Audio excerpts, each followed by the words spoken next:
Hello and welcome, Western Anatolia, a time we are living in, where the soil speaks with the wind, where nights grow heavy with stars.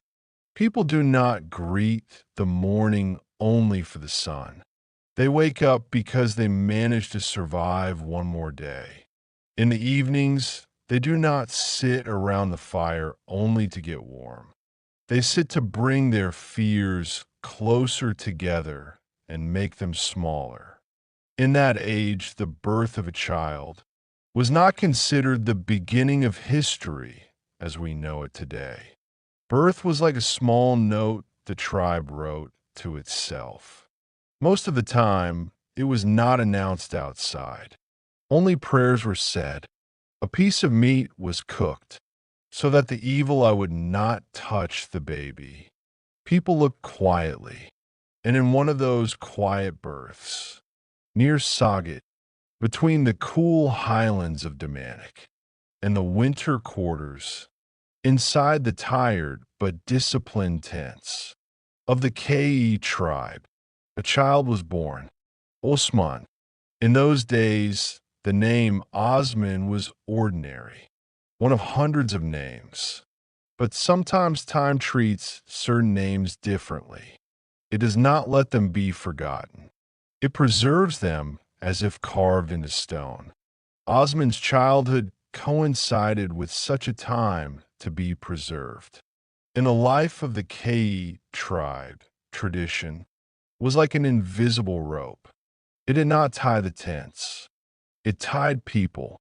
Giving one's word was powerful because a word was remembered every day.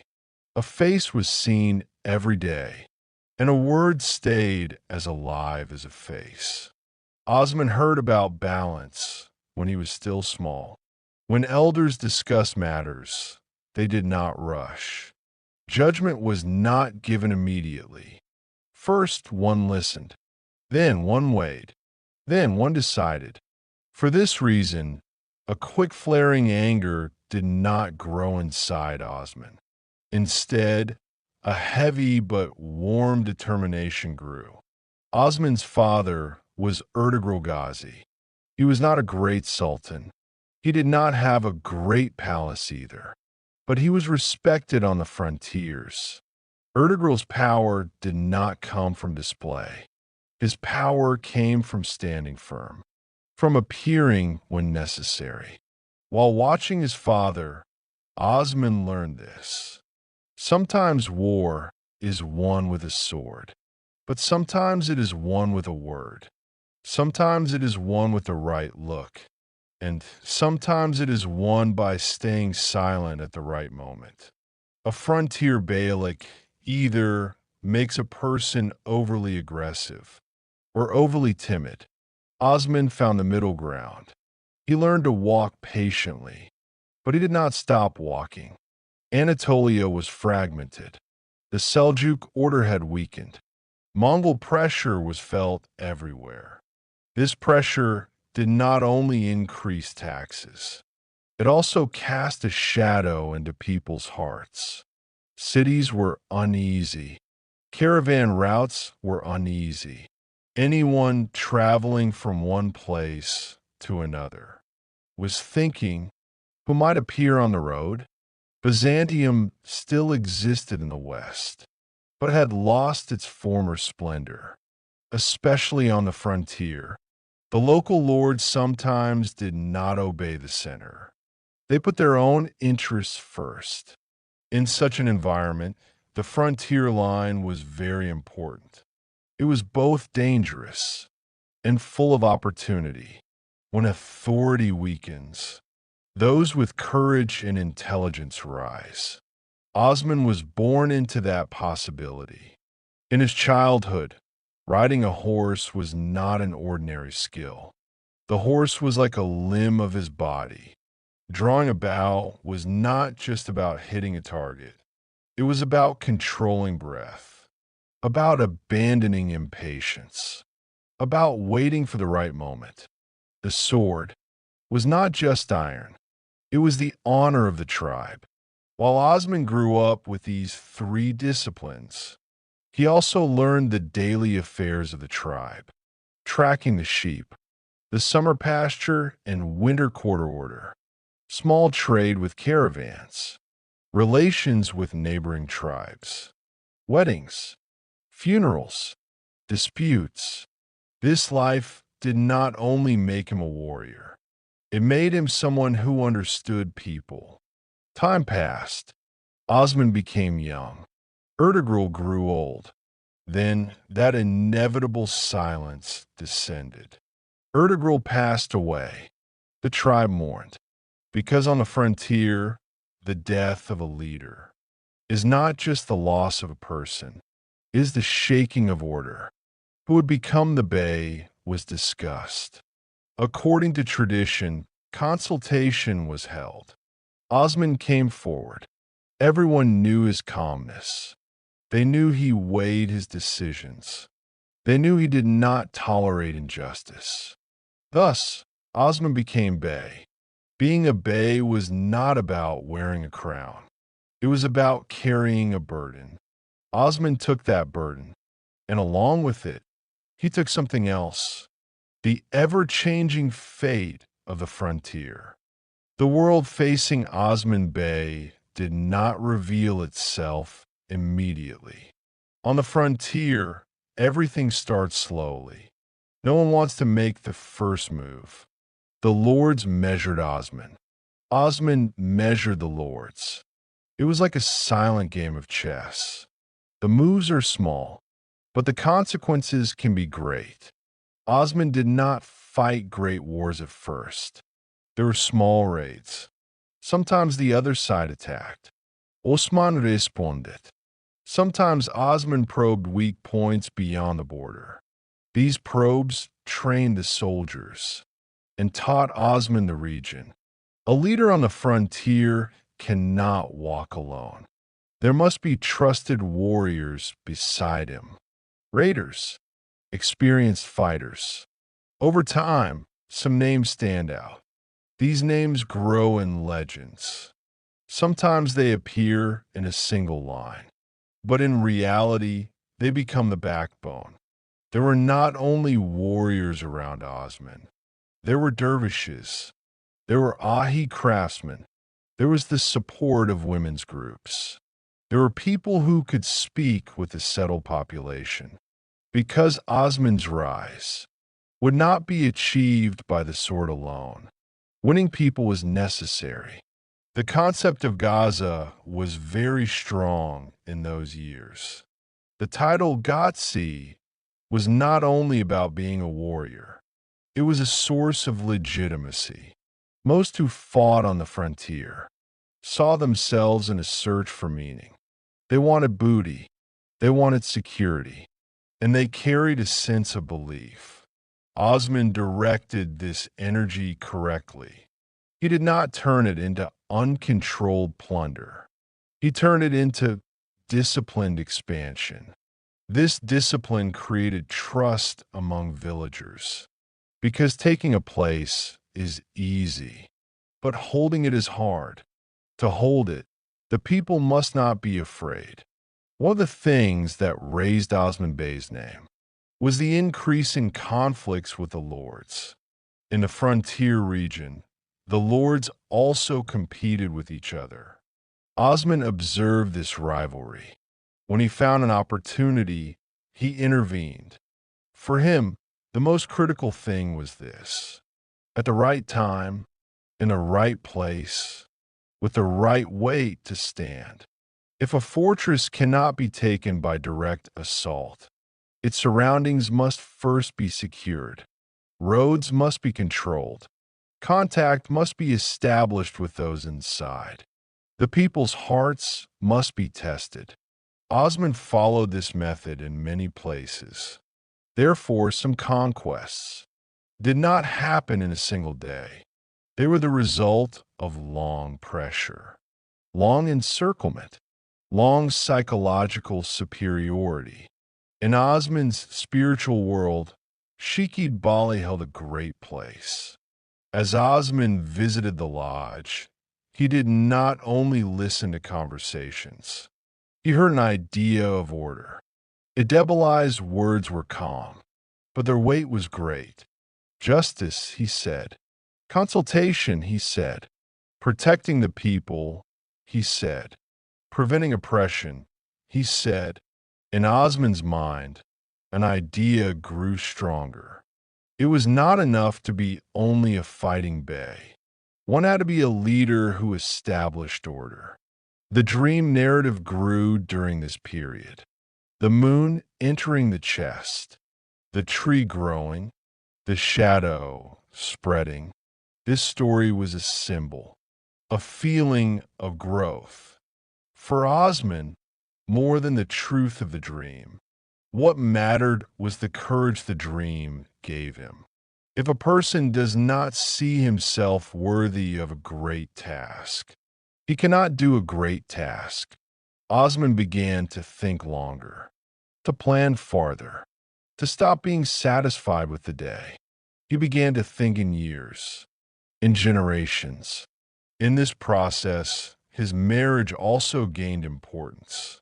Marriage in that age did not unite only two people.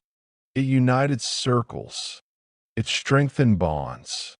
It built a bridge between the lodge and the beylik.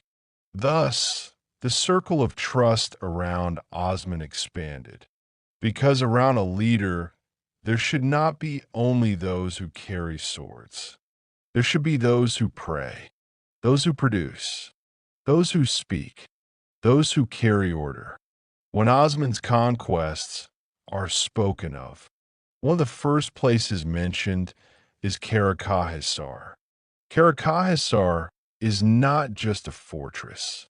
A fortress means administration, market, tax, the gate to settled life. Osman's pressure on Karakahhisar shows this. He is not just a raider. He wants permanent dominance. In such fortresses, conquest is rarely a single day. Roads are controlled. Contact is made with villages. The balances inside the fortress are tested. Who thinks what inside is tried to be understood? One of Osman's methods was this. Instead of applying directly destructive force, the fortress is left isolated outside. Its ties with the outside are cut. Over time, inside the feeling that surrendering is better grows. When this feeling grows, the sword speaks less. The gate opens more easily. When Karakahhisar is taken, the real matter begins. Because taking is not enough. It must be held. Osman tries to establish order here. The appointment of a judge is discussed. The order of the market is discussed. The measure of tax is discussed. These steps may seem small, but the core of the state is formed here. Osman's emphasis on justice becomes clear at this point. People's property is not seized arbitrarily. Life security is protected. Beliefs are not directly interfered with. This attitude especially reassures the local population on the frontier, because some lords may have imposed heavy taxes, may have acted arbitrarily. Osman's more balanced order calms people's hearts. Osman's relationship with the lords is not one-sided. Not every lord is an enemy. Sometimes there is friendship. Sometimes there is an interest-based relationship. Sometimes a lord sees Osman's rise and is inclined to cooperate with him. Figures like Koz Mihal are mentioned in narratives for this reason. New people also take place beside Osman over time. Not only Turkish warriors, but also new people who gain trust. This shows one thing. In Osman's order, more than identity, loyalty and order matter. Those who consent to justice, those who feel their life and property are secure, can become part of this structure. On the frontier, Most warfare is done with small units. There are raids, ambushes, pursuits, night marches, daytime hiding. Osman is suited to this form. He uses the land. He knows the forests. He knows the valleys. He knows the passes. The strength of an army is not measured only by numbers. Standing in the right place is strength. Striking at the right time is strength. Withdrawing at the right time is also strength. Osman does not see retreat as defeat. He sees it as a strategy. This strategy provides an advantage against the slow-moving Byzantine units. Over time, the targets expand. Balsik gains importance. Yarishar gains importance. Inagal gains importance. These places are not just fortresses. They're junctions of roads, places where trade passes, links in the chain of dominance. If Osman takes one fortress and leaves another, a gap is formed between them. That gap allows the enemy to breathe. Therefore, conquest is not placing dots on a map. It is building a network, holding passes, knowing water sources, controlling the market, making the roads people use safe. Behind the conflicts around Inagal, there is not only land, there is also prestige. On the frontier, prestige feeds the morale of soldiers. A lord's challenge can embolden other lords. For this reason, Osman wants to control some hostilities before they grow. Around Inagal, sometimes there are raids, sometimes pursuits, sometimes border skirmishes. Osman's warriors march at night, hide during the day. They tire the enemy. The enemy becomes someone who expects an attack at every moment. This fear enters even the fortresses. A fortress wall may be stone, but fear is not stone. Fear seeps inside. The narratives of Balsik and Yarhisar often emphasize Osman's intelligence. Everyday things become part of strategy. Wedding preparations are told. Gifts are told. Market shopping is told. These narratives may not be identical in every detail, but the message they give is clear. Osman did not advance only with a sword. He also read human complacency. He also used human habits. When a fortress feels safe, it opens its gate more easily. The balance Osman established with settled life in his conquests is important. Nomadic life is fast, but city life is slow. The city requires order. The artisan requires order. The market requires order. This is why the Ahi organization is important. The Ahi order keeps craftsmen together. It emphasizes morality and order. When Osman receives this support, order is established more easily in conquered places. For this reason, Osman's rise is not only a military rise, it is a social harmony success. And then Koyun Hisar, around the year 1302, the tension accumulated on the frontier grows. Small clashes now turn into a major confrontation. The lords try to come together. Support is sought from the Byzantine center. Osman's rise is no longer a small problem. It is a more serious threat. At Koyun Hisar, the Byzantine forces are defeated. This defeat says something. Osman is not just a raider bey. He is a leader who can command forces, a leader who can stand firm in pitched battle. The spirit of the battle lies here. The Byzantines want to advance in an orderly manner. Osman breaks the rhythm. He strikes quickly, finds gaps, breaks the order.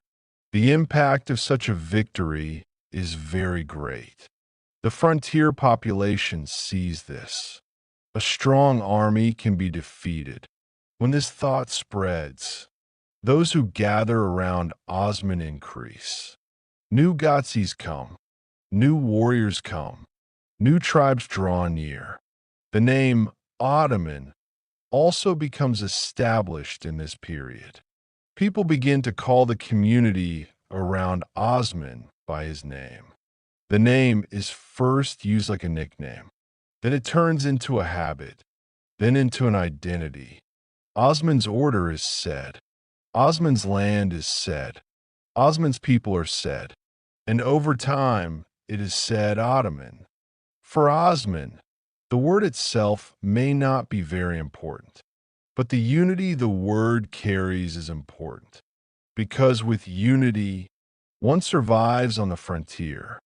With unity, order is maintained. In Osman's final years, another matter becomes clear. Continuity, the order established by a leader, must not collapse when that leader dies. Osman knows this. Therefore, he strengthens the cadres around him, selects his commanders, consolidates the order. Even the sharing of booty is important. On the frontier, booty keeps the soldier alive, but unjust distribution breaks unity. Osman pays attention to this. He restrains those who fall into unnecessary pride, keeps reliable people beside him. And he also knows this. War is not only for taking, it is for holding. Holding means guard duty. Holding means provisions. Holding means winter preparation. Holding means the continuation of the market. Holding means the peasant going to the field without fear. Holding means the traveler not fearing the road. Protecting the agriculture around a fortress. Making caravan routes safe. Keeping the market alive. These may seem like silent successes, but what you call a state often grows through these silent successes. In Osman's story, small events are great. Protecting a peasant's right is great. Securing a merchant's goods is great. Keeping one's word in an agreement is great. These small things create trust. Trust is the most invisible force. People go where they trust. They join the order they trust. What grows around Osman is not only land, it is trust. As he ages, Osman's body slows. Years on horseback leave their mark. The fatigue of wars leaves its mark. The harsh climate of the frontier leaves its mark. But his mind is still awake, even while sitting in his tent, as if listening to the direction of the wind. He listens to the direction of politics, to the direction of war. Sometimes he speaks with his warriors, sometimes with the people of the lodge. Sometimes he remains alone. When he is alone, he thinks of the past. He remembers the first raids, the first fears, the first victories. Perhaps he thinks to himself, "How did I do this?" Then a quiet answer seems to come. With patience, as Osman's death approaches, a sense of sorrow is felt in the tribe.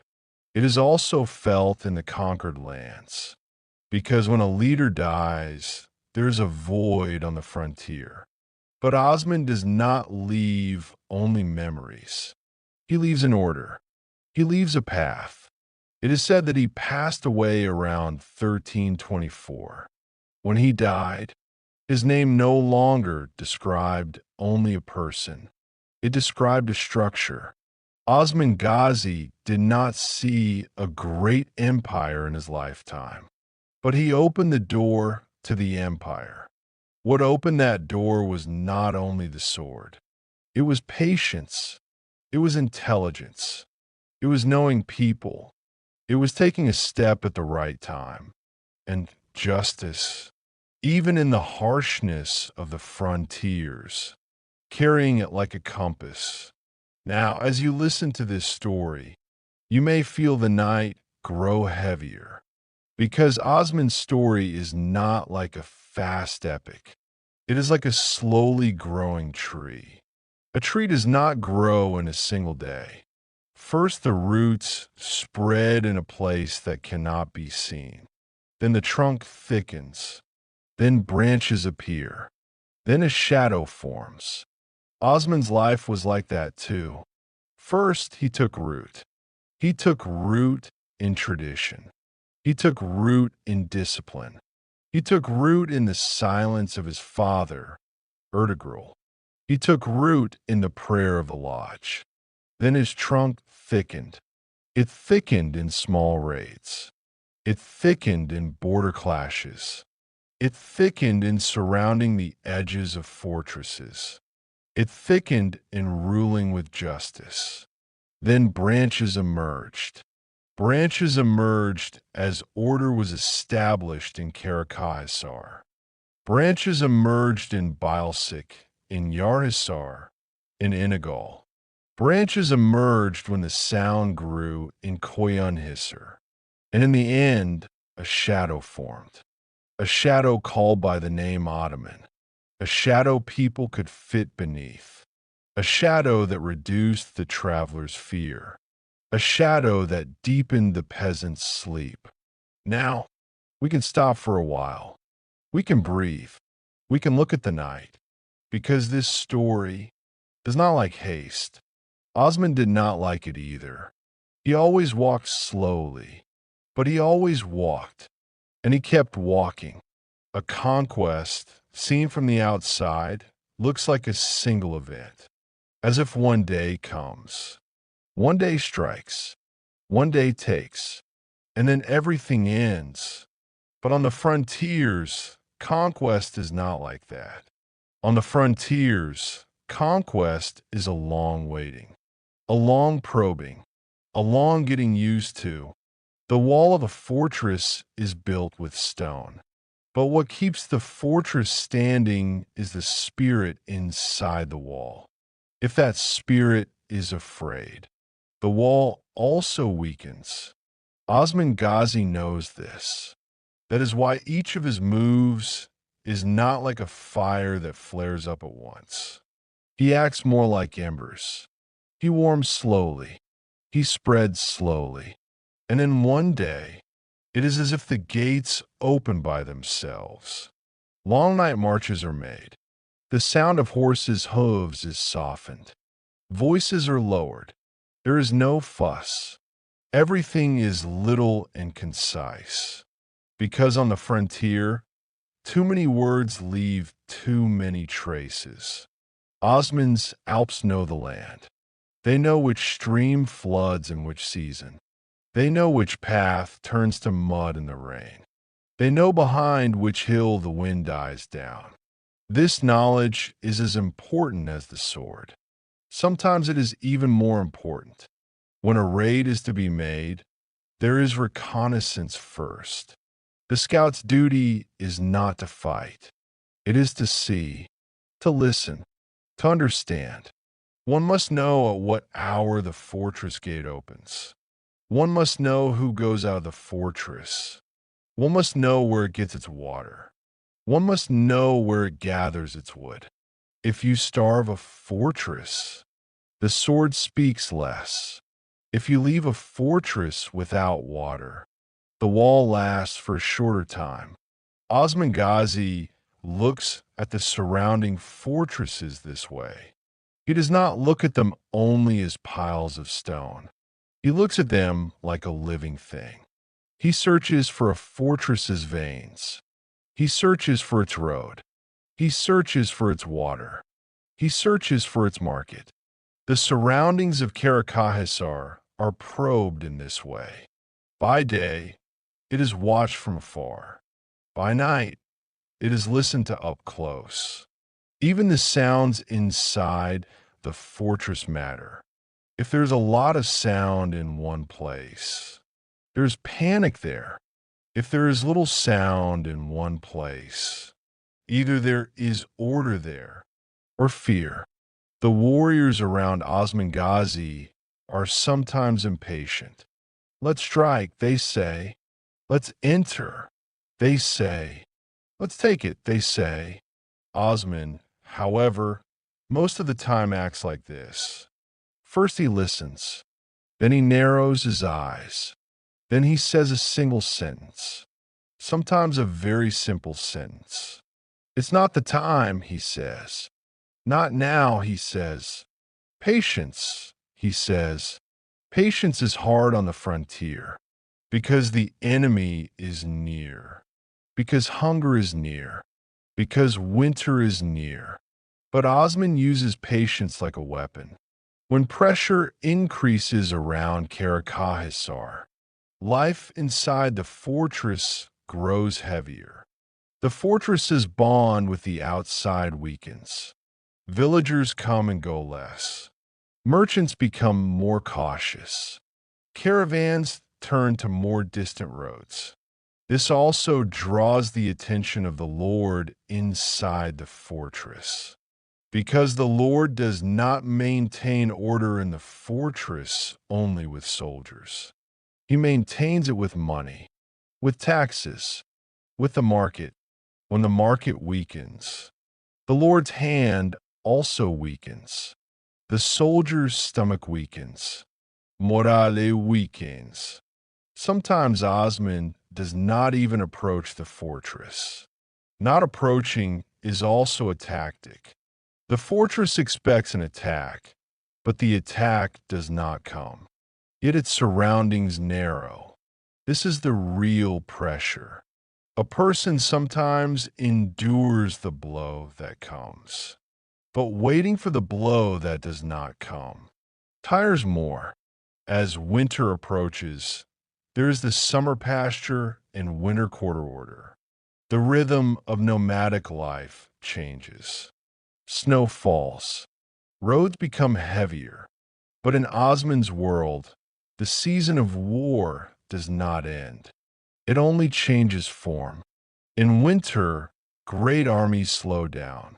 In winter, heavy units struggle. But small units, if they're accustomed to the cold, they walk even in snow. Osman's Alps light little fire on winter nights, so that smoke will not be seen, so that smell will not spread. Because on the frontier, even smoke is a sign. There is a similar tension on the Balsic side as well. Balsic is a place that looks small, but is key. It has passes. It connects roads. Where there is a road, there is power. Osman Gazi knows that power is not only in the fortress. Power is on the road. Power is in the market. Power is at the waterhead. Power is at the bridge. One day a piece of news comes. A lord is quarreling with a neighboring lord. A lord has weakened from within. A lord has upset his own people. Osman listens to these reports.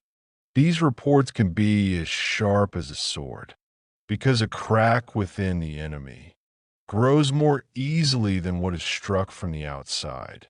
On the Inegal side, the clashes are harsher, because the Lord of Inegal notices Osman's growth earlier, and he does not want to tolerate it.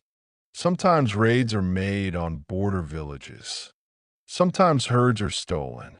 Sometimes the road is cut. Such events are very big on the frontier, because a herd is not only animals. It means a tribe's winter. It means a tribe's child. It means a tribe's bread. That is why Osman responds. But he responds in a measured way again, not like revenge, like a lesson. At night, a group of Alps sets out on the road. The scout in front, the horseman behind, everyone silent. Along the road, only the wind is heard, and the horse is breathing. A stream is crossed. The waters are cold. The moonlight is weak. Reeds on the shore. Among the reeds, sometimes a bird wakes. It flutters its wings, then silence again. On nights like these, a person's inside also grows. Fear grows, courage grows, memories grow. Osman's Alps walk with these feelings. When there is a raid, the target is clear. The target is to catch the weakest moment. It is not only striking while everyone sleeps. There is also striking when everyone's attention is scattered. There is a feast day. There is a market day. There is a wedding preparation.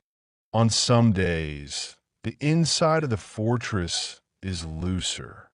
Osman takes this into account as well. The Yarisar narratives carry such a psychology. If the fortress thinks it is safe, attention decreases. The guard grows lighter. The gate opens more easily. Osman's intelligence works here. A plan is made. The plan sometimes takes weeks, sometimes months. It is not a one-day job. Gifts are prepared. Fabric is prepared. Salt is prepared. Oil is prepared. A wedding is used as a pretext. An invitation is used as a pretext. Because when a person hides behind an everyday thing, he suspects less. Life on the frontier already goes like this. Everyday life and war mix into each other. One day a market is set up. The next day there is a raid. One day a feast is held. The next day there is a siege. Osman's Alps carry discipline within this chaos. Discipline keeps them together. Because if discipline breaks in a siege, you cannot take the fortress. If discipline breaks in a raid, you cannot return. In a process that leads to Koyan Hisar, there is such a discipline as well. This war does not break out suddenly. Before it, there are hundreds of small frictions, hundreds of small border disputes. When every dispute accumulates, one day a great confrontation becomes inevitable. For Byzantium, Osman is no longer an ordinary frontier bey. He has begun to be seen as a threat, because Osman is not only striking and fleeing. Osman is holding after he strikes. Osman is establishing order where he holds. This is dangerous in Byzantium's frontier world, because someone who establishes order on the frontier over time attracts more people, attracts more soldiers, attracts more merchants, attracts more hope. Before Koyan Hisar, Osman's soldiers gather. Gathering is not only coming together. It means provisions. It means horse feed. It means arrows. It means spare bows. It means bandages. It means water skins. Half of a war is won before fighting. It is won with preparation. Osman knows this. He takes preparation seriously. The soldier's morale is also important. To raise morale, it is not necessary to shout. Sometimes a leader's calm stance is enough. Osman stands calm. This calmness passes to the soldiers. The soldiers also calm down.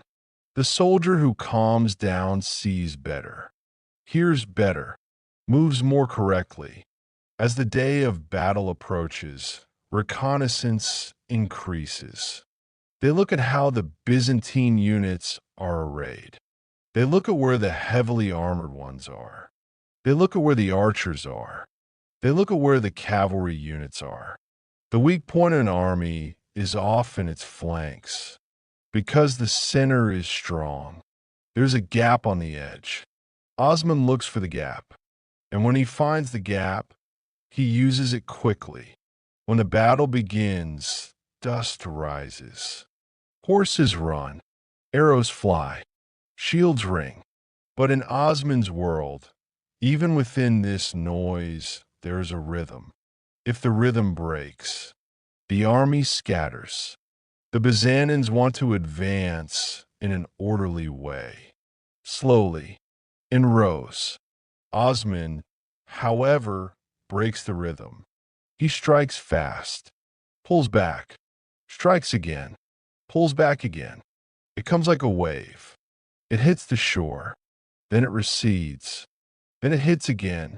If the enemy cannot get used to this rhythm, he gets tired. The tired enemy's mistakes increase.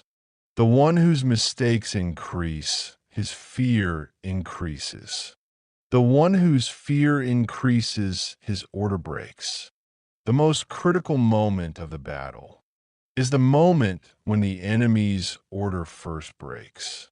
At that moment, Osman's cavalry enters the gap, enlarges the gap, then a small breach opening from one place to another becomes a great rupture. After Koyan Hisar, the news spreads. News is like the wind.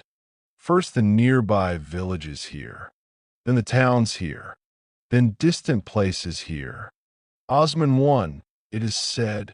This sentence is short, but its effect is great. This news brings new Gotsis, brings new Alps, brings new tribes closer, because people want to go to the winner. But even more importantly, people want to go to the one who establishes order.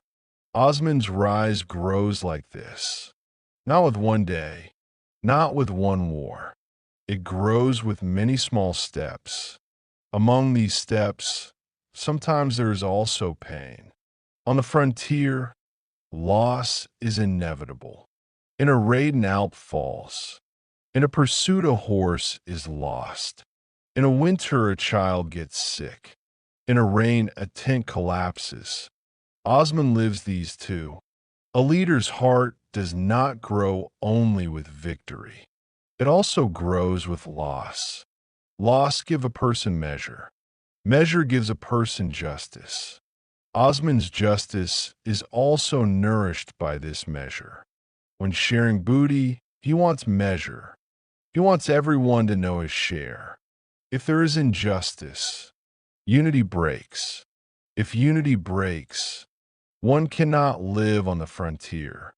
For this reason, Osman, sometimes even if it is his most beloved Alp, warns the one who does wrong, sometimes punishes, because he protects not the person, but the order. Protecting order is as important as conquest, because conquest is momentary. Order is continuity. When a fortress is taken, everything does not end immediately. The real burden begins afterward. A guard schedule is made. The gate order is set. The market is reestablished. The people's fear is reduced. Osman's men sometimes go to the peasant. They tell the peasant this: do not be afraid. Sow your crop. Graze your animal. Use your road. These sentences seem simple, but for people they're very great, because fear is sometimes sharper than a sword. The leader who reduces fear conquers people's minds. That is why Osman's conquests become permanent. They are not built on destruction. They are built on holding on. Not only stone is taken, not only land is taken, hearts are taken too. And after a while, people realize this. Where Osman comes, there is a measure, there is an order, there is a word. If the word is kept, a person relaxes. And when a person relaxes, life begins to flow again. On the frontier, for life to flow means the birth of a state. In Osman's last years, the body is slower, but the mind still works. While sitting by a fire, a rider brings news. That lord has stirred, he says. That road is closed, he says. That village is afraid, he says. Osman listens to each of these reports. Each report falls on his shoulder like a responsibility, and he takes every responsibility as seriously as on the first day, because founding is not raising a sword once. It is keeping the same seriousness every day, and the nights are long again. The stars are bright again. The wind speaks again. Osman sometimes goes out. He looks at the sky. He remembers that dream, perhaps. He remembers the moon. He remembers the tree. He remembers the shadow. Then he goes back inside, because his work does not end with looking at the sky. His work is to hold the order on the ground. Around Karakhisar, the days resemble each other. But no day is the same. Morning begins as if the same, but evening ends differently. There are those who wake before sunrise. The sentries are awake. The ashes of the fire are stirred, because they do not want the fire to flare. They do not want smoke to rise. On the frontier, even smoke is an invitation. It calls the enemy. Osman's men move silently. Some go to water. Some go to wood. Some go up the hill for reconnaissance. Some look after the horses. The horses' sweat is wiped. Their hooves are checked. If the horse gets tired, the warrior also gets tired. Osman often rises early in the morning. Every morning, he looks at the same place. The silhouette of the fortress is there. Stone walls look cold, even from afar. The fortress thinks itself strong. But Osman does not look at the fortress as stone. The fortress lives with the people inside it. It fears with the people inside it. It hopes with the people inside it. First, the surrounding villages are important. The villages around the fortress are the fortress's breath. Villages bring produce. Villages bring news. Villages work. If the villages are afraid, the fortress is left alone. That is why Osman does not burn the villages. He does not scatter the peasants. He does not look at the peasant as an enemy. He looks at the peasant as tomorrow. If you want to establish an order, you do not burn tomorrow. The villagers are suspicious at first, because on the frontier, everyone is suspicious. On the frontier, trust is not born easily. When the peasant sees Osman's men, he withdraws. He takes his children behind him. He pulls his animal. Osman knows this. So first a word goes. Not a harsh word. A soft word. A short but clean word. So your crop, they say. Graze your animal, they say. Go to your market, they say. Do not be afraid, they say. These words are not said once. They're said again and again, because trust is not born once. Trust is born again and again. It is born a little every day, as the roads leading into the fortress are held. The Lord inside becomes uneasy. The Lord's unease passes to the soldiers. The soldiers' unease passes to the people. The people's unease passes to the market. When the market weakens, the fortress weakens. Inside the fortress, one day bread decreases. One day salt decreases. One day wood decreases. One day oil decreases. The people inside the fortress struggle not with hunger, but with uncertainty. Hunger comes and goes, but uncertainty gnaws at a person. When will it end? How long will it last? Who will endure? Who will flee? Osman places uncertainty inside the enemy. This is also a tactic. He does not strike with his sword, but he tires with waiting. On some days, the fortress gate opens. A few people come out from inside to get water, to gather wood, to graze animals. Osman's scouts watch this moment. They learn the rhythm of the opening and closing of the gate. How long does the gate stay open? How many people come out? Who gives the command? Where do the archers line up?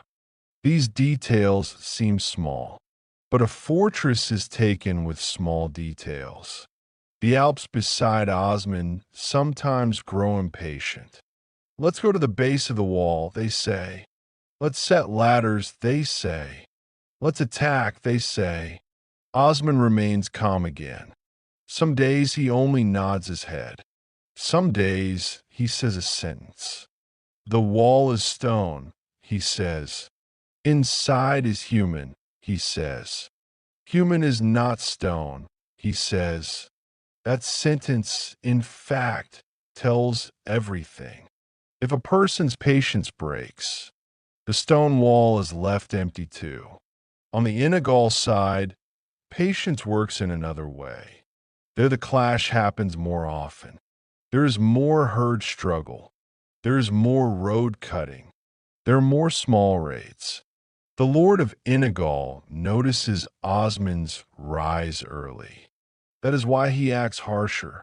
Sometimes he sends watchers. Sometimes he provokes the peasants. Sometimes he makes small provocations on the border.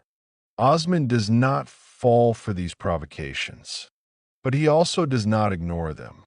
On the frontier, to ignore can be understood as weakness.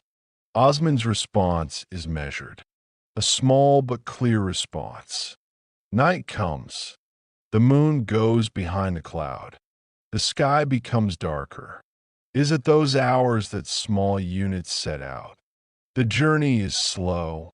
No one hurries. The one who hurries leaves traces. The one who leaves traces is caught. They enter a valley. Inside the valley, sound grows, because the hills rising like walls return the sound. That is why they walk even more silently in the valley. They climb a hill. The hill is windy. The wind cuts the face, but the wind also carries smell.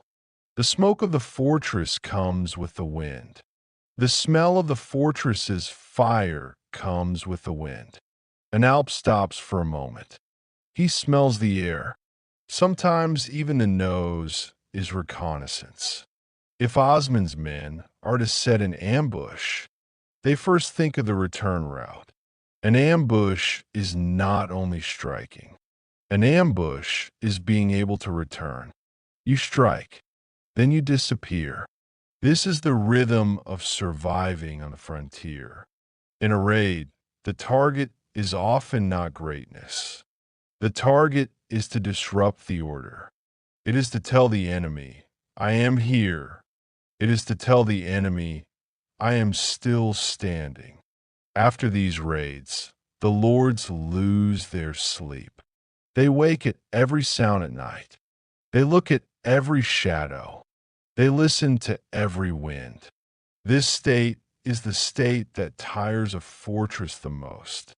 If the person inside the fortress gets tired, even the sword becomes heavy. The plans told around Balsik and Yarhisar use human psychology, because sometimes a fortress is not opened by war, but by trust. Trust is a strange thing. If it opens once, it opens a gate. But if trust is broken, it builds a wall.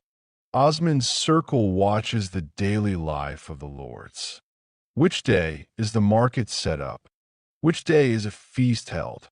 Which day is a wedding? On which day do more people go in and out? On those days, the fortress may be more relaxed, because while people are having fun, attention decreases. Sometimes Osman's men look like ordinary merchants. They bring fabric.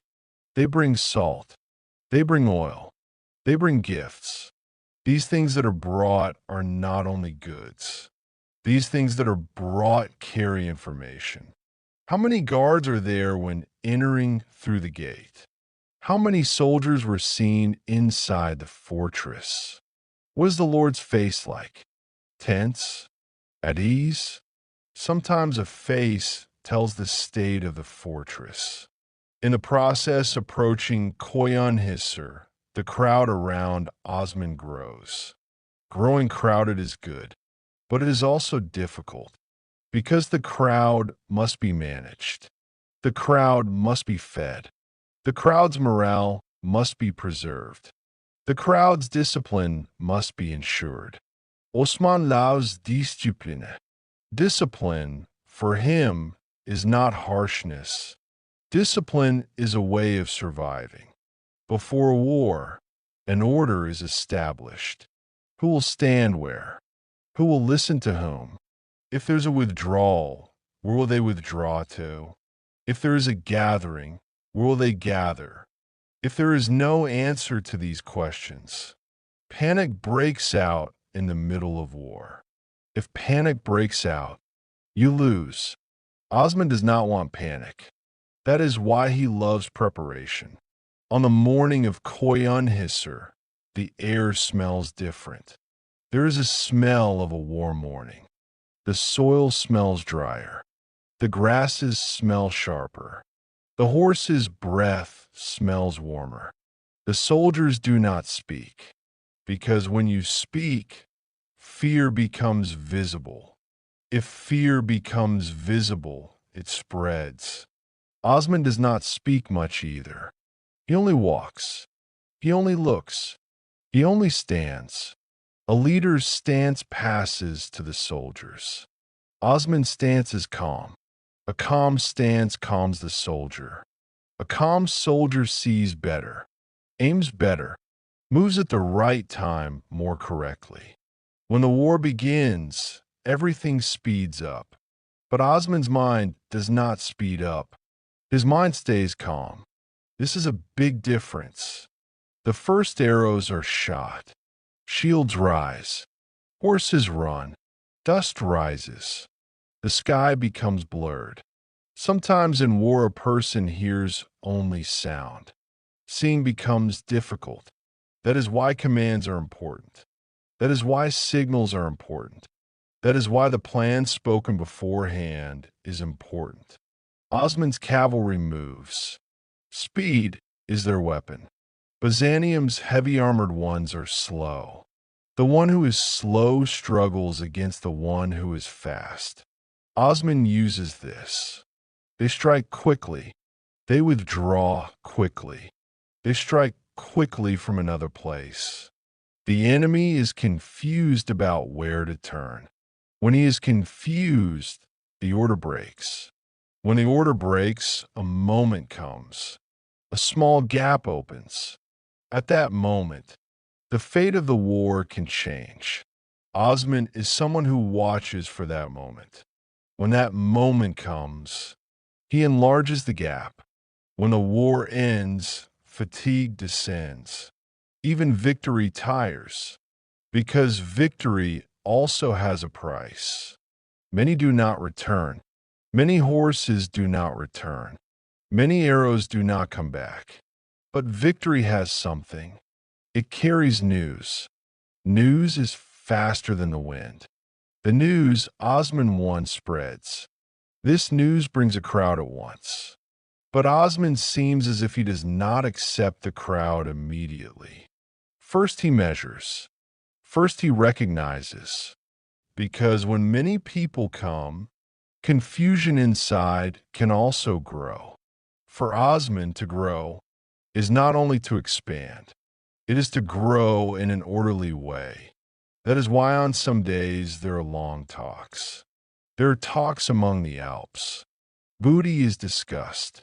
The border is discussed. The newcomers are discussed. Osman wants justice here too. Everyone's share must be known. Everyone's right must be protected. Because if injustice grows, rot begins from within. Rot from within is more dangerous than an external enemy. Because Osman knows this, sometimes he seems harsh, but his harshness is not anger. His harshness is measure. Measure keeps the order standing. And as days pass, Osman's story grows even more. But even as it grows, it does not speed up. It walks slowly, but it walks.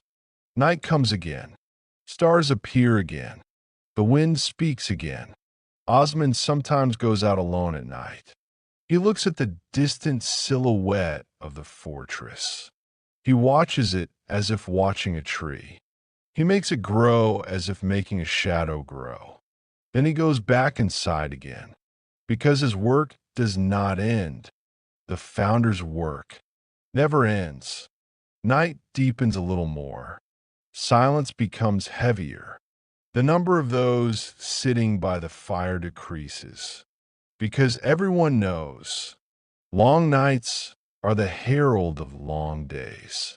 Osman does not speak much on nights like these, and when he speaks, his voice does not rise. Raising one's voice can be perceived as weakness on the frontier, so he remains calm. Calmness is his strength. On some nights, the wind changes direction. When the wind changes, everything changes. Smells change. Sound change. Even the direction of danger changes. Osman listens to the wind. The wind brings him the smell coming from the fortress. Sometimes the smell of smoke. Sometimes the smell of baked bread. Sometimes the smell of burnt oil. These smells tell the condition of the fortress. One day the wind brings a weak smell from the fortress. This smell is not the smell of abundance. This smell is the smell of unease. Osman senses it, because on the frontier, a person also thinks with smell. That night the scouts walk longer. They climb a hill.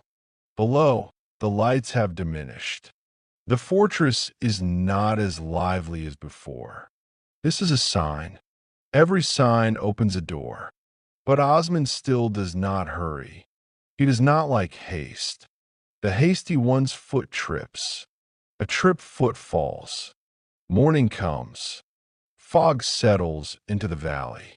Full black sight. But it also makes approaching easier. Fog is sometimes a friend, sometimes an enemy. Osman waits for the day when fog is a friend. Because fog makes walls look shorter, makes distance uncertain, forces a person to be cautious. One day the fog becomes thick enough. Sounds are muffled. Footsteps are swallowed. On that morning, movement begins. But this movement does not happen by shouting, does not happen by running. Everything advances slowly. A group of Alps goes ahead. A group waits behind. A group scatters to the sides. This scattering is not accidental. Each one's place is known. They do not even approach the fortress gate. First, the surroundings are held. First, the roads are cut. First, the flow of news is stopped. If a fortress cannot receive news, it collapses faster because a person fears what he does not know. The soldiers inside the fortress wait for news from outside. The Lord waits for news, but news does not come. This silence stabs like an arrow. As the day goes on, the fog disperses, but the uncertainty does not disperse. The uncertainty remains inside the fortress. Osman does not attack that day, but everyone knows this silence is the herald of something. The next day passes calmly again, but this calmness is like the stillness before a storm. To take a fortress is sometimes not striking. Sometimes it is making it wait. making it wait. Whereas a person out from within. On the Inagal side, waiting is more tense because their conflict is frequent. Their blood flows more quickly. Their patience is harder. Osman wants more frequent reconnaissance around Inagal.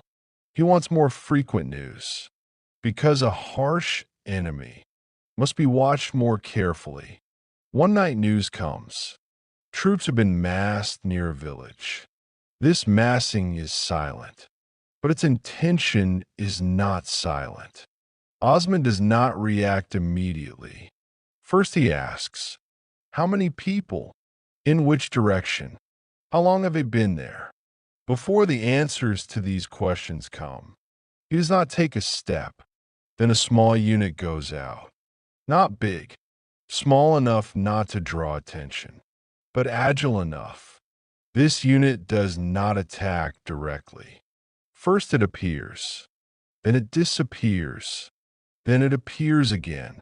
This makes the enemy angry. An angry enemy makes mistakes. An enemy who makes mistakes opens the door. That night a small clash happens. It lasts a short time, but its effect is long. After this clash, the Lord of Inagal becomes harsher. But becoming harsher sometimes means panic. Panic breaks order. Osman watches this hardening because the enemy's emotion is part of strategy. Days pass like this, sometimes with blood, sometimes with waiting, sometimes with silence. Meanwhile, the order around Osman also grows. New people come, new tribes draw near, new responsibilities are born. Osman does not give a sword to the newcomers immediately. First he looks, listens, gets to know them, because on the frontier, one wrong person can destroy a fortress. One wrong word can break unity. That is why Osman acts like he is choosing people, not like he is choosing weapons. Choosing people is harder. One day after a long siege, a fortress gate opens. This opening does not happen with a scream. It happens with silence. The gate opens slowly. Some people come out from inside. Their heads are lowered. Their eyes are tired. Osman watches them from afar. He does not approach. He does not shout. He does not threaten. Someone who steps forward speaks. His voice trembles, but his words are clear. Osman listens. Then he nods. This nod is not a sword swing. It is a nod of acceptance. The fortress has been taken, but there is no looting, no warning, no screaming. This silence is sometimes the strongest sound. People enter the fortress, but the first to enter are not soldiers. They are the people of order, those who think about the market, those who think about water, those who think about guard duty. Because Osman knows, if order is not established on the first day, it is harder to establish later. The people inside the fortress are afraid on the first day. They watch on the second day. They ask on the third day. They get used to it on the fourth day. Getting used to it is stronger than conquest. That is why Osman's name spreads. Sentences begin that start with when Osman comes. The end of these sentences, most of the time, does not end with fear. It ends with calmness. Days pass. A new frontier forms. But on the frontier is not a line. The frontier is a feeling. Osman manages the feeling of the frontier well. He does not go too far forward. He does not stand too far back. Because if balance breaks on the frontier, everything breaks, and time flows heavily again. Osman grows older, But the burden does not lessen. Every morning, a new piece of news comes. Every evening, a new thought is born. Osman sometimes remains silent for a long time by the fire. He looks at the flames. The flames change shape, but the fire remains. Perhaps he thinks this to himself. I'm like fire too. My shape is changing, but my intention is not changing. Intention, for Osman, is the most important thing. If the intention is right, a way is found, time is found, patience is found, and the story continues to flow without haste. Good night. You let go. Sleep takes you gently, carrying with it the wisdom of those who came before and the hope of those who will come after. Rest now. Rest well.